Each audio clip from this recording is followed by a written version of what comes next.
ಪ್ರೀತಿಯ ಮಕ್ಕಳೇ, ಇಂದು 7ನೇ ತರಗತಿಯ ಗಣಿತದಲ್ಲಿನ ಅಧ್ಯಾಯ 9 ಇದರ ಭಾಗಲಬ್ಧ ಸಂಖ್ಯೆಗಳು ಪಾಠದಲ್ಲಿನ ಅಭ್ಯಾಸ 9.2 ಈ ಸಮಸ್ಯೆಗಳಿಗೆ ಪರಿಹಾರವನ್ನು ಕಂಡುಕೊಳ್ಳೋಣ. ಬನ್ನಿ ಮಕ್ಕಳೇ, ಮೊದಲಿಗೆ ಒಂದು ಸಮಸ್ಯೆಯನ್ನು ಗಮನಿಸಿ. ಉದಾಹರಣೆಯಾಗಿ 3ನೇ 7 ಪ್ಲಸ್ 3ನೇ -5 ಇದೆ. ಈ ಸಂಖ್ಯಾ ರೇಖೆಯ ಸಹಾಯದಿಂದ ಒಂದೇ ಛೇದ ಇರುವ ಭಾಗಲಬ್ಧ ಸಂಖ್ಯೆಗಳ ಸಂಕಲನ ಕ್ರಿಯೆಯನ್ನು ಹೇಗೆ ಗುರುತಿಸಬಹುದಾಗಿದೆ ಎಂಬುದನ್ನು ಕಲಿಯೋಣ. ಒಂದು ಸಂಖ್ಯಾ ರೇಖೆಯನ್ನು ತೆಗೆದುಕೊಳ್ಳಲಾಗಿದೆ. ಗಮನಿಸುತ್ತಿದ್ದೀರಲ್ಲವೇ? ಮಧ್ಯದಲ್ಲಿ 0 ಇದೆ, ಬಲಭಾಗದಲ್ಲಿ +1 +2 +3 ಕಂಡುಬರುತ್ತದೆ. ಹಾಗೆ ಎಡಭಾಗದಲ್ಲಿ ಏನು ಬರುತ್ತದೆ ತಿಳಿಸಿ? -1 -2 ಹೀಗೆ ಅದು ಮುಂದುವರಿಯುತ್ತದೆ. ಮಕ್ಕಳೇ, ಇಲ್ಲಿ ಛೇದ ಎಷ್ಟಿದೆ ತಿಳಿಸಿ? 3. ಆದುದರಿಂದ ಪ್ರತಿ ಒಂದು ಭಾಗವನ್ನು ನಾವು 3 ಪ್ರತಿ ಭಾಗಗಳಾಗಿ ವಿಭಾಗಿಸಿಕೊಳ್ಳೋಣ. 0ಯಿಂದ 1ರವರೆಗೆ 3 ಭಾಗಗಳನ್ನಾಗಿ ವಿಭಾಗಿಸೋಣ. ನೋಡಿಕೊಳ್ಳಿ, 3ನೇ 1 3ನೇ 2 ಮತ್ತು 3ನೇ 3 1ಕ್ಕೆ ಸಮನಾಗುವುದು. ಹಾಗೆಯೇ 3ನೇ 4 ಮತ್ತು 3ನೇ 5 ಹಾಗೂ 3ನೇ 6 2ಕ್ಕೆ ಸಮನಾಗುವುದು ಅಲ್ಲವೇ? ಅದರಂತೆ ಮುಂದಿನ ಭಾಗದಲ್ಲಿ 3ನೇ 7 3ನೇ 8. ಈಗ ನಾವು ನಮ್ಮ ಲೆಕ್ಕದಲ್ಲಿ ಬೇಕಿರುವ ಅಂಶವನ್ನು ಗುರುತಿಸಿಕೊಳ್ಳೋಣ. ನೋಡಿಕೊಳ್ಳಿರಿ, ಬಣ್ಣದಲ್ಲಿ ನಿಮಗೆ ಕಂಡುಬರುತ್ತಿದೆ 3ನೇ 7. ಈ 3ನೇ 7ರಿಂದ ನಾವು 3ನೇ -5 ತಲುಪಬೇಕಾಗಿದೆ. ಈಗ 3ನೇ -5 ಮೈನಸ್ ಎಂದಿರುವುದರಿಂದ ನಾವಿದನ್ನು ಎಡಭಾಗಕ್ಕೆ ಪ್ರತಿಯಾಗಿ ಮುಂದುವರಿಯುತ್ತಾ ಹೋಗಬೇಕಾಗುತ್ತದೆ. ಒಂದು ವೇಳೆ ಮಕ್ಕಳೇ ನಮಗೆ ಪ್ಲಸ್ ಇದ್ದಲ್ಲಿ ನಾವು ಬಲಭಾಗಕ್ಕೆ ಮುಂದುವರಿಸುತ್ತಿದ್ದೆವು ಅಲ್ಲವೇ? ಹಾಗಾಗಿ ಮೈನಸ್ ಇರುವ ಕಾರಣ ಎಡಭಾಗಕ್ಕೆ 5 ಬಾರಿ ಬರೋಣ. ಈಗ ನಮಗೆ ದೊರಕುವ ಉತ್ತರ ಎಷ್ಟಿದೆ ನೋಡಿ? 3ನೇ 2. ಹಾಗಾಗಿ ಇದರ ಉತ್ತರ 3ನೇ 2 ಆಗಿರುತ್ತದೆ.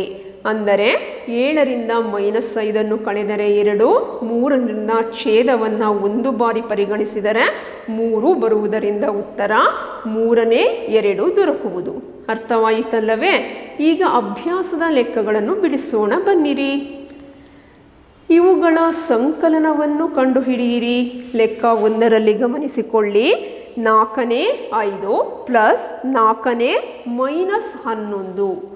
ಮಕ್ಕಳೇ, ಗಮನಿಸುತ್ತಿದ್ದೀರಲ್ಲವೇ? ಇವುಗಳಲ್ಲಿ ಛೇದ ಎಷ್ಟಿದೆ?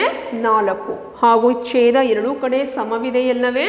ಹಾಗಾಗಿ ಛೇದವನ್ನು 1 ಬಾರಿ ತೆಗೆದುಕೊಂಡಲ್ಲಿ ಛೇದ 4 ಎಂದಿರುವುದು.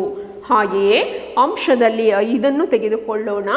ಪ್ಲಸ್ ಇಂಟು ಮೈನಸ್, ಇದನ್ನು ಗುಣಿಸಿದರೆ ದೊರಕುವುದು ಮೈನಸ್. ಹಾಗಾಗಿ -11 ಬರೆದುಕೊಳ್ಳೋಣ.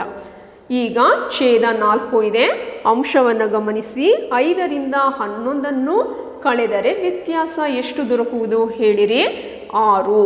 ದೊಡ್ಡ ಸಂಖ್ಯೆಯ ಪಕ್ಕದ ಚಿಹ್ನೆಯನ್ನು ಬರೆದುಕೊಂಡಲ್ಲಿ -6 ಬರುವುದು. ಹಾಗಾಗಿ ಉತ್ತರ 4ನೇ -6 ಅಲ್ಲವೇ? ಇದರ ಸಂಕ್ಷಿಪ್ತ ರೂಪ 2ನೇ -3 ಕೂಡ ದೊರಕುತ್ತದೆ. ಅರ್ಥವಾಯಿತಲ್ಲವೇ? ಛೇದ ಸಮವಿದ್ದಲ್ಲಿ ಛೇದವನ್ನು ಎಷ್ಟು ಬಾರಿ? 1 ಬಾರಿ ಬರೆದುಕೊಂಡು ಅಂಶದಲ್ಲಿರುವ ಚಿಹ್ನೆಗಳನ್ನು ಗಮನಿಸಿ ನಾವು ಕ್ರಿಯೆಯನ್ನು ಮುಂದುವರಿಸಿದೆವು. ಇದೀಗ 2ನೇ ಲೆಕ್ಕಕ್ಕೆ ತೆರಳೋಣವೇ? ಗಮನಿಸಿ ಮಕ್ಕಳೇ, ಲೆಕ್ಕ 2 3ನೇ 5 ಪ್ಲಸ್ 5ನೇ 3. ಈ ಲೆಕ್ಕದಲ್ಲಿ ನೀವು ಏನನ್ನು ಗಮನಿಸುವಿರಿ ತಿಳಿಸಿ? ಇವುಗಳಲ್ಲಿ ಛೇದಗಳು ಸಮವಿದೆಯೇ? ಇಲ್ಲ ಅಲ್ಲವೇ? ಹಾಗಾಗಿ ಛೇದಗಳು ಬೇರೆ ಬೇರೆಯಾಗಿದ್ದಲ್ಲಿ ನಾವು ಅವುಗಳ ಲಾಸವನ್ನು ಕಂಡುಹಿಡಿಯಬೇಕಾಗುತ್ತದೆ. ಅಂದರೆ 3 ಮತ್ತು 5ನೇ ಮಗ್ಗಿಯಲ್ಲಿ ಬರತಕ್ಕಂತಹ ಒಂದೇ ಸಂಖ್ಯೆಯನ್ನು ಹುಡುಕಿಕೊಳ್ಳುವುದು. 3 ಮತ್ತು 5 ಎರಡರಲ್ಲೂ ಬರತಕ್ಕಂತಹ ಒಂದೇ ಸಂಖ್ಯೆ 15 ಆಗಿದೆ ಅಲ್ಲವೇ? ಹಾಗಾಗಿ ಇವುಗಳ ಲಾಸ 15 ಎಂದು ಪರಿಗಣಿಸೋಣ. ಇದೀಗ ಸಮಸ್ಯೆಯನ್ನು ಬಿಡಿಸೋಣ ಬನ್ನಿ. 3ನೇ 5 ಛೇದ 3 ಎಷ್ಟರಿಂದ ಗುಣಿಸಿದರೆ 15 ದೊರಕುವುದು ತಿಳಿಸಿ? ಎಷ್ಟರಿಂದ? 5ರಿಂದ. ಹಾಗಾಗಿ 3 5ರಿಂದ ಗುಣಿಸೋಣ. ಅದೇ 5ರಿಂದ ಅಂಶವನ್ನು ಕೂಡ ನಾವು ಗುಣಿಸಿಕೊಳ್ಳಬೇಕಿದೆ. 5 × 5 ಪ್ಲಸ್ 5 ಇದೆ ಮತ್ತೊಂದರ ಛೇದ. ಅದನ್ನು 15ಕ್ಕೆ ಸಮ ಮಾಡಲು ಎಷ್ಟರಿಂದ ಗುಣಿಸಬೇಕಿದೆ ತಿಳಿಸಿ? 3 ಅಲ್ಲವೇ? ಆದುದರಿಂದ 5ಅನ್ನು 3ರಿಂದ ಗುಣಿಸೋಣ. ಹಾಗೆ ಅಂಶವನ್ನು ಕೂಡ 3 × 3ರಿಂದ ಗುಣಿಸೋಣ. ಇದೀಗ ಮುಂದಿನ ಹಂತಕ್ಕೆ ಬರೋಣ. 3×5 15 ಛೇದ ಅಂಶ 5×5 25 ಪ್ಲಸ್ 5×3 15 ಛೇದ 3×3 9 ಅಂಶ. ಈಗ ಗಮನಿಸಿ, ನಮಗೆ ಛೇದಗಳು ಸಮವಾಗಿ ದೊರಕಿದೆ ಅಲ್ಲವೇ ಮಕ್ಕಳೇ? ಹಾಗಾಗಿ ಛೇದವನ್ನು ಒಂದು ಬಾರಿ ಬರೆದುಕೊಳ್ಳೋಣ. 15 ಅಂಶವನ್ನು ಗಮನಿಸಿಕೊಳ್ಳೋಣ. 25 + 9. 25 + 9 ಕೂಡಿದರೆ ಎಷ್ಟು ಬರುವುದು ತಿಳಿಸಿ? ಎಷ್ಟು ಹೇಳಿ? 34 ಅಲ್ಲವೇ? ಆದುದರಿಂದ ಉತ್ತರ 15ನೇ 34. ವೆರಿ ಗುಡ್ ಮಕ್ಕಳೇ. ಈಗ ಮುಂದಿನ ಲೆಕ್ಕಕ್ಕೆ ತೆರಳೋಣವೇ? ಗಮನಿಸಿ, 3ನೇ ಲೆಕ್ಕ 10ನೇ - 9 ಪ್ಲಸ್ 15ನೇ 22 ಎಂದಿದೆ. ಈಗ ಇವುಗಳಲ್ಲೂ ಕೂಡ ಛೇದ ಸಮವಿಲ್ಲದಿರುವುದನ್ನು ನೀವು ಗಮನಿಸಿರ್ತೀರಿ. ಹಾಗಾಗಿ ಇವುಗಳ ಲಾಸ 30. ಈಗ ಛೇದ 10ಅನ್ನು ಎಷ್ಟರಿಂದ ಗುಣಿಸಿದರೆ 30 ದೊರಕುತ್ತದೆ ತಿಳಿಸಿರಿ? 3 ಸರಿ ಇದೆ ಉತ್ತರ. ಹಾಗೆ ಮತ್ತೊಂದರ ಛೇದ 15ಅನ್ನು ಎಷ್ಟರಿಂದ ಗುಣಿಸಿದರೆ 30 ದೊರಕುವುದು ತಿಳಿಸಿ? 2 ಅಲ್ಲವೇ? ಹಾಗಾಗಿ ಈ ಎರಡರ ಛೇದವನ್ನು ಸಮಗೊಳಿಸಿಕೊಳ್ಳೋಣ. 10ನೇ - 9 ಅಂಶ ಮತ್ತು ಛೇದ ಎರಡನ್ನು 3ರಿಂದ ಗುಣಿಸೋಣ. ಪ್ಲಸ್ 15ನೇ 22 ಎರಡನ್ನೂ ಕೂಡ 2ರಿಂದ ಗುಣಿಸಿಕೊಳ್ಳೋಣ. ಇದೀಗ ಮುಂದಿನ ಹಂತವನ್ನು ಗಮನಿಸಿ. 13 30 ಛೇದ ಅಂಶ -9 -27 ಬರುತ್ತದೆ. ಪ್ಲಸ್ 15 2 30 ಛೇದ ಅಂಶ 22 44 ದೊರಕುತ್ತದೆ. ಸರಿಯಲ್ಲವೇ ಮಕ್ಕಳೇ? ಇದೀಗ ಛೇದವನ್ನು ಒಂದು ಬಾರಿ 30 ಎಂದು ಬರೆದುಕೊಳ್ಳೋಣ. ಒಂದು ಮೈನಸ್ ಮತ್ತೊಂದು ಪ್ಲಸ್ ಇರುವುದರ ಕಾರಣ ಇವುಗಳ ವ್ಯತ್ಯಾಸವನ್ನು ತಿಳಿಸಿರಿ. ಉತ್ತರ +17. ಹಾಗಾಗಿ ಅಂಶದಲ್ಲಿ +17 ಬರುತ್ತದೆ. ಪೂರ್ಣ ಉತ್ತರ 30ನೇ 17 ಆಗಿದೆ ಅಲ್ಲವೇ? ಇದೀಗ ಮತ್ತೊಂದು ಲೆಕ್ಕದತ್ತ ತೆರಳೋಣವೇ? 4ನೇಯ ಲೆಕ್ಕ ಗಮನಿಸಿಕೊಳ್ಳಿ. -11ನೇ -3 ಪ್ಲಸ್ 9ನೇ 5 ಎಂದಿದೆ. -11 -9ರ ಲಾಸ ಎಷ್ಟಿದೆ? ಎರಡೂ ಮಗ್ಗಿಗಳನ್ನು ಪರಿಗಣಿಸಿದರೆ ಬರುವ ಏಕೈಕ ಅಂಶ 99 ಆಗಿದೆ ಅಲ್ಲವೇ ಮಕ್ಕಳೇ? ಹಾಗಾಗಿ ಇವುಗಳ ಲಾಸ 99. -11 -3 ಎರಡನ್ನೂ ನಾವು ಭಾಗಾಕಾರ ಕ್ರಿಯೆಯ ಮೂಲಕ ಚಿಹ್ನೆಗಳನ್ನು ಪರಿಗಣಿಸಿದರೆ -/ ಪ್ಲಸ್ ಎಂದಾಗುವುದರಿಂದ +11 +3 ಪರಿಗಣನೆಗೆ ತೆಗೆದುಕೊಳ್ಳುತ್ತೇವೆ. ಇದೀಗ ಛೇದವನ್ನು ಸಮಗೊಳಿಸೋಣ ಬನ್ನಿ. 11ಅನ್ನು 99ಕ್ಕೆ ಸಮಗೊಳಿಸಲು ಎಷ್ಟರಿಂದ ಗುಣಿಸಬೇಕು ತಿಳಿಸಿ? 9. ಆದುದರಿಂದ 11 9ರಲ್ಲಿ 99. ಹಾಗೆಯೇ +3 × 9ರ ಗುಣಲಬ್ಧ 9 3ಲಿ 27 ದೊರಕುತ್ತದೆ. ಪ್ಲಸ್ ಹಾಗೆ ಮತ್ತೊಂದು ಭಾಗದಲ್ಲಿನ 9ಅನ್ನು 99ಕ್ಕೆ ಸಮಗೊಳಿಸಲು ಎಷ್ಟರಿಂದ ಗುಣಿಸಬೇಕು ತಿಳಿಸಿ? 11 ಅಲ್ಲವೇ? ಆದುದರಿಂದ 11 9ಲಿ 99 ಅಂಶದಲ್ಲಿ ಗಮನಿಸಿ 11 5ಲಿ 55 ದೊರಕುತ್ತದೆ. ಇದೀಗ ಛೇದವನ್ನು ಒಮ್ಮೆಲೆ ಕೆಳಭಾಗದಲ್ಲಿ ತೆಗೆದುಕೊಳ್ಳೋಣ. 99 ಅಂಶವನ್ನು ಗಮನಿಸಿ. +27 ಮತ್ತು +55ರ ಮೊತ್ತ ಎಷ್ಟು ಬರುತ್ತದೆ ತಿಳಿಸಿ? 82. ಹಾಗಾಗಿ ಇದರ ಉತ್ತರ 99ನೇ 82 ಬರುತ್ತದೆ ಅಲ್ಲವೇ ಮಕ್ಕಳೇ?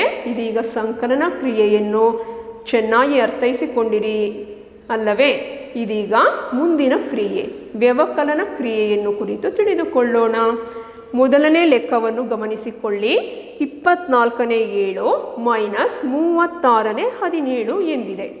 ಇದೀಗ 24 ಮತ್ತು 36ರ ಲಾಸ ಆವನ್ನು ನಾವು ತೆಗೆದುಕೊಳ್ಳಬೇಕಿದೆ. ಏಕೆ ಹೇಳಿ? ಛೇದ ಸಮವಿಲ್ಲ ಅಲ್ಲವೇ? ಅದನ್ನು ಮೊದಲಿಗೆ ಸಮಗೊಳಿಸಿಕೊಳ್ಳೋಣ. 24 36ರ ಲಾಸ 72 ದೊರಕುತ್ತದೆ. 24ಅನ್ನು ಎಷ್ಟು ಬಾರಿ ಕೂಡಿದರೆ ಮಕ್ಕಳೇ ನಮಗೆ 72 ದೊರಕುತ್ತದೆ ತಿಳಿಸಿ? 3 ಬಾರಿ ಅಲ್ಲವೇ? ಆದುದರಿಂದ 24ಅನ್ನು 3ರಿಂದ ಗುಣಿಸೋಣ. ಛೇದ 24 ಇಂಟು 3 ಅಂಶ 7 ಇಂಟು 3 ಎಂದು ಬರೆದುಕೊಳ್ಳೋಣ. ಮೈನಸ್ 36 ಛೇದದಲ್ಲಿದೆ. 36 ಎಷ್ಟು ಬಾರಿ ಕೂಡಿದರೆ 72 ದೊರಕುತ್ತದೆ ತಿಳಿಸಿರಿ. ಹಾಂ, 2 ಬಾರಿ ಗುಣಿಸೋಣ, ದೊರಕುತ್ತದೆ. 36 ಇಂಟು 2 ಅಂಶ 17 ಇಂಟು 2.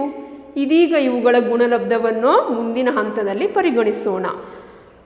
24 ಮೂರ್ಲ 72 ಛೇದ ಅಂಶ 7 ಮೂರ್ಲ 21 ಮೈನಸ್ ಮತ್ತೆ ಛೇದವನ್ನು ಗಮನಿಸಿ. 36 ಎರಡ್ಲ 72 ಅಂಶ 17 ಎರಡ್ಲ 34. ಹಾಗಾಗಿ ಛೇದ ಸಮವಾಯಿತಲ್ಲವೇ? ಇದೀಗ ಛೇದವನ್ನು ಒಮ್ಮೆ ಬರೆದುಕೊಂಡರೆ ಅಂಶದಲ್ಲಿ 21 ಮೈನಸ್ 34 ಇದೆ. ಇವುಗಳ ನಡುವಿನ ವ್ಯತ್ಯಾಸ ಎಷ್ಟಿದೆ ತಿಳಿಸಿ? 13.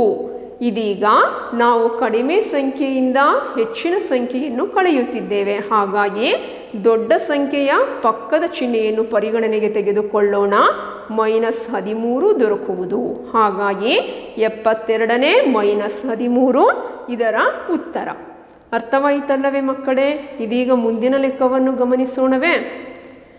ಎರಡನೆಯದು 63ನೇ 5 ಮೈನಸ್ 21ನೇ ಮೈನಸ್ 6. ಗಮನಿಸಿ ಮಕ್ಕಳೇ, ಇವುಗಳಲ್ಲಿ ನಾವು ಛೇದವನ್ನು ಗಮನಿಸಿದರೆ ಬೇರೆ ಬೇರೆಯಾಗಿರುವ ಕಾರಣ ಇವುಗಳ ಲಾಸಾ ಕಂಡುಹಿಡಿದುಕೊಳ್ಳೋಣ. 21ನ್ನು ಎಷ್ಟು ಬಾರಿ ಕೂಡಿದರೆ 63 ದೊರಕುತ್ತದೆ ತಿಳಿಸಿ? ಹೌದು, 21ನ್ನು 3 ಬಾರಿ ಗುಣಿಸಿದರೆ 63 ದೊರಕುತ್ತದೆ. ಹಾಗಾಗಿ ಮೊದಲನೆಯ ಭಾಗ 63ನೇ 5 ಮೈನಸ್ 21ನೇ ಮೈನಸ್ 6 3ರಿಂದ ಗುಣಿಸಿಕೊಳ್ಳೋಣ. 21 ಇಂಟು 3 ಮೈನಸ್ 6 ಇಂಟು 3 ಅಲ್ಲವೇ? ಮುಂದಿನ ಹಂತವನ್ನು ಗಮನಿಸಿ. 63ನೇ 5 ಮೈನಸ್ 21 ಮೂರ್ಲ 63 ಮತ್ತು ಮೈನಸ್ 6 ಇಂಟು 3ರ ಉತ್ತರ ಮೈನಸ್ 18 ದೊರಕುತ್ತದೆ. 2ರ ಲಾಸ ಸಮವಿದೆ. ಮತ್ತೊಮ್ಮೆ ತೆಗೆದುಕೊಳ್ಳೋಣ. 63 ಛೇದ ಅಂಶವನ್ನು ಗಮನಿಸಿ 5 ಮೈನಸ್ ಇಂಟು ಮೈನಸ್ 2 ಬಾರಿ ಮೈನಸ್ ಬಂದಿದೆ, ಗುಣಿಸೋಣ. Minus into minus plus 18. ಆದುದರಿಂದ 5 ಪ್ಲಸ್ 18ರ ಉತ್ತರ ಎಷ್ಟಿದೆ ಹೇಳಿ? 23. ಹಾಗಾಗಿ 63ನೇ 23 ಇದರ ಉತ್ತರ. ಮುಂದಿನ ಲೆಕ್ಕವನ್ನು ಗಮನಿಸೋಣ. ಲೆಕ್ಕ 3. 13ನೇ ಮೈನಸ್ 6 ಮೈನಸ್ 15ನೇ ಮೈನಸ್ 7 ಇದೆ. ಗಮನಿಸಿಕೊಳ್ಳಿ, 13 ಮತ್ತು ಮೈನಸ್ 15ರ ಲಾಸ ಎಷ್ಟು ಬರುತ್ತದೆ ಎಂಬುದನ್ನು ನೋಡೋಣ. 13 15ರ ಲಾಸ 195 ಬರುತ್ತದೆ. ಹಾಗಾಗಿ ಮಕ್ಕಳೇ, 13ನ್ನು 15ರಿಂದ ಗುಣಿಸೋಣ, ಹಾಗೆ 15ನ್ನು 13ರಿಂದ ಗುಣಿಸೋಣ. ಉತ್ತರ ಒಂದೇ ಆಗಿರುತ್ತದೆ. ಮೊದಲಿಗೆ 13ನೇ ಮೈನಸ್ 6 ಇದನ್ನು ಅಂಶ ಛೇದ 2ನ್ನು 15ರಿಂದ ಗುಣಿಸಿಕೊಳ್ಳೋಣ. ಮೈನಸ್ 15ನೇ ಮೈನಸ್ 7 ಅಂಶ ಮತ್ತು ಛೇದವನ್ನು 13ರಿಂದ ಗುಣಿಸಿಕೊಳ್ಳೋಣ. ಮುಂದಿನ ಹಂತವನ್ನು ಗಮನಿಸಿ. 13 ಇಂಟು 15ರ ಗುಣಲಬ್ಧ 195. 15 6ಲ 90 ಪ್ಲಸ್ ಇಂಟು ಮೈನಸ್ ಮೈನಸ್ ಬರುತ್ತದೆ. ಹಾಗೆಯೇ ಮೈನಸ್ ಇಂಟು ಮೈನಸ್ ಪ್ಲಸ್ ಆಗುತ್ತದೆ. 7 ಇಂಟು 13ರ ಗುಣಲಬ್ಧ 91 ಬರುತ್ತದೆ. ಹಾಗಾಗಿ ಮೈನಸ್ 90 ಪ್ಲಸ್ 91ರ ಸಂಕಲನ ಎಷ್ಟು ದೊರಕುತ್ತದೆ ತಿಳಿಸಿ? ಪ್ಲಸ್ 1 ಡಿವೈಡೆಡ್ ಬೈ ಛೇದ 195. ಹಾಗಾಗಿ ಇದರ ಉತ್ತರ 195ನೇ 1. ಮುಂದಿನ ಲೆಕ್ಕವನ್ನು ನೋಡೋಣವೇ ಮಕ್ಕಳೇ? 4ನೆಯ ಲೆಕ್ಕ. 8ನೇ ಮೈನಸ್ 3 ಮೈನಸ್ 11ನೇ 7. ಇದೀಗ ಕೂಡ ನಾವು 11 ಮತ್ತು 8ರ ಲಾಸವನ್ನು ಗಮನಿಸಿಕೊಳ್ಳೋಣ. 8 ಮತ್ತು 11ರ ಲಾಸ 88 ಬರುತ್ತದೆ ಅಲ್ಲವೇ? ಇದೀಗ 8 ಮೈನಸ್ 3ನ್ನು 11ರಿಂದ ಗುಣಿಸೋಣ. ಛೇದ ಮತ್ತು ಅಂಶಗಳು 11 into 8 88. 11 ಮೂರ್ಲಿ 33 minus into plus minus 33 ದೊರಕುತ್ತದೆ. ಹಾಗೆ ಎರಡನೇ ಭಾಗವನ್ನು ಗಮನಿಸಿಕೊಳ್ಳಿ. 11ನೇ 7ನ್ನು 8ರಿಂದ ಅಂಶ ಮತ್ತು ಛೇದ 2ನ್ನು ಗುಣಿಸಿಕೊಳ್ಳೋಣ ಅಲ್ಲವೇ? 11 8 88, 7 8 56. ಮಕ್ಕಳೇ, ಇದೀಗ ಛೇದವನ್ನು ಒಮ್ಮೆಲೆ ಬರೆದುಕೊಂಡರೆ 88ನೇ ಅಂಶದಲ್ಲಿ -33 -56 ಬಂದಿದೆ. ಇದೀಗ -33 -56ರ ಉತ್ತರವನ್ನು ತಿಳಿಸುವಿರಾ? Very good. ಉತ್ತರ -89 ಡಿವೈಡೆಡ್ ಬೈ 88. ಹಾಗಾಗಿ ಇದರ ಉತ್ತರ 88ನೇ 89 ಮೈನಸ್ ಎಂದಿದೆ. ಮಕ್ಕಳೇ, ಇದೀಗ ಸಂಕಲನ ಮತ್ತು ವ್ಯವಕಲನವನ್ನು ಅರ್ಥೈಸಿಕೊಂಡಿರಿ ಅಲ್ಲವೇ? ಇದೀಗ ಮುಂದಿನ ಕ್ರಿಯೆ ಗುಣಲಬ್ಧವನ್ನು ಕುರಿತು ತಿಳಿದುಕೊಳ್ಳೋಣ. ಇವುಗಳ ಗುಣಲಬ್ಧ ಕಂಡುಹಿಡಿಯಿರಿ. 1ನೇಯ ಲೆಕ್ಕ 2ನೇ 9 ಇಂಟು 4ನೇ -7 ಇದೆ. ಮಕ್ಕಳೇ, ಗುಣಾಕಾರ ಕ್ರಿಯೆಯಲ್ಲಿನ ನಿಯಮವನ್ನು ಅರ್ಥೈಸಿಕೊಳ್ಳೋಣ. ಇದರಲ್ಲಿ ನಾವು ಅಂಶಕ್ಕೆ ಅಂಶ ಮತ್ತು ಛೇದಕ್ಕೆ ಛೇದವನ್ನು ಗುಣಿಸುವುದರ ಮುಖಾಂತರ ಈ ಸಮಸ್ಯೆಯನ್ನು ನಾವು ಪರಿಹರಿಸಬಹುದಾಗಿದೆ. ಅಂಶವನ್ನು ತಿಳಿಸಿರಿ. 9 ಇಂಟು -7 ಡಿವೈಡೆಡ್ ಬೈ ಛೇದವನ್ನು ಗಮನಿಸೋಣ. 2 ಇಂಟು 4. ಇವುಗಳ ಗುಣಲಬ್ಧವನ್ನು ತೆಗೆದುಕೊಳ್ಳೋಣ. 9 7 63 plus into minus minus 2 4 8. So ಛೇದ 8 ಎಂದಿದೆ. ಹಾಗಾಗಿ ಇದರ ಉತ್ತರ 8ನೇ -63. ತುಂಬ ಸುಲಭವಾಗಿದೆ ಎಲ್ಲವೇ? ಇದೀಗ ಮುಂದನೇ ಲೆಕ್ಕಕ್ಕೆ ತೆರಳೋಣ. 2ನೇ ಲೆಕ್ಕವನ್ನು ಗಮನಿಸಿಕೊಳ್ಳಿ. 10ನೇ 3 ಇಂಟು -9. ಮಕ್ಕಳೇ, ಇಲ್ಲಿ ನೀವು ಏನನ್ನು ಗಮನಿಸುತ್ತಿರುವಿರಿ? ಛೇದ ಇಲ್ಲದಿರುವುದನ್ನು 2ನೇ ಭಾಗದಲ್ಲಿ ಗಮನಿಸುತ್ತಿರುವಿರಿ ಅಲ್ಲವೇ? ಛೇದ ಇಲ್ಲದಿದ್ದಲ್ಲಿ ನಾವು ಛೇದವನ್ನು 1 ಎಂದು ಪರಿಗಣಿಸಬೇಕಾಗುತ್ತದೆ. ಇದೀಗ ಅಂಶಕ್ಕೆ ಅಂಶವನ್ನು ಮತ್ತು ಛೇದಕ್ಕೆ ಛೇದವನ್ನು ಗುಣಿಸಿಕೊಳ್ಳೋಣ. 3 ಇಂಟು -9 ಡಿವೈಡೆಡ್ ಬೈ 10 ಇಂಟು 1ರ ಬೆಲೆ 10 ಆಗಿರುತ್ತದೆ. ಅಂಶವನ್ನು ಗುಣಿಸೋಣ. 3 ಇಂಟು -9ರ ಬೆಲೆ 3 9 27 ಪ್ಲಸ್ ಇಂಟು ಮೈನಸ್ ಮೈನಸ್. ಹಾಗಾಗಿ -27 ಡಿವೈಡೆಡ್ ಬೈ 10 ಎಂದಿದೆ. ಮಕ್ಕಳೇ, ಇದೀಗ ಮುಂದಿನ ಲೆಕ್ಕಕ್ಕೆ ತೆರಳೋಣವೇ? 3ನೇಯ ಲೆಕ್ಕ 5ನೇ -6 ಇಂಟು 11ನೇ 9. ಗಮನಿಸಿಕೊಳ್ಳಿ. ಇದರಲ್ಲಿ ಅಂಶಕ್ಕೆ ಅಂಶ ಮತ್ತು ಛೇದಕ್ಕೆ ಛೇದವನ್ನು ಗುಣಿಸೋಣ. ಬನ್ನಿರಿ. -6 ಇಂಟು 9 ಛೇದದಲ್ಲಿ 5 ಇಂಟು 11. ಅಂಶವನ್ನು ಗುಣಿಸಿಕೊಳ್ಳೋಣ. -6 ಇಂಟು 9ರ ಗುಣಲಬ್ಧ ಎಷ್ಟು ತಿಳಿಸಿ? -54 ಡಿವೈಡೆಡ್ ಬೈ ಛೇದದ ಉತ್ತರವನ್ನು ಗಮನಿಸಿಕೊಳ್ಳೋಣ.